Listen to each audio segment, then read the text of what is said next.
नमो बुद्धाय मित्रांनो, जय भीम. कधी विचार केला आहे का?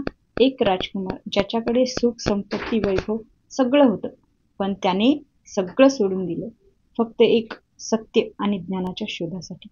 तोच होता गौतम बुद्ध.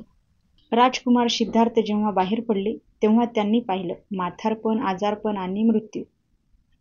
तेव्हाच जाणवलं जीवनाचा खरा आनंद हा धन, वैभवात नाही तर शांतता आणि ज्ञानात आहे. ज्याने अनेक वर्ष कठोर तपश्चर्या केली, पण नंतर त्यांना उमगलं अतिसुख आणि अतितप दोन्हीच चुकीचे आहे. त्यातून जन्माला आला मध्यम मार्ग, समतोलाचा मार्ग. याच क्षणापासून सिद्धार्थ झाले गौतम बुद्ध. बुद्धाने सांगितले, दुःखापासून पळायचं नाही तर ते समजून घ्यायचं. रागावर मात करायची प्रेमाने, द्वेषावर मात करायची करुणेने आणि अंधारावर मात करायची ती प्रकाशाने. जीवनात शांती हवी असेल तर बाहेर शोधू नका, मन शांत करा, कारण खरा आनंद बाहेर नाही, तो आपल्या आत आहे. हाच खरा बुद्धाचा संदेश आणि हेच खरे आपला खरं बळ.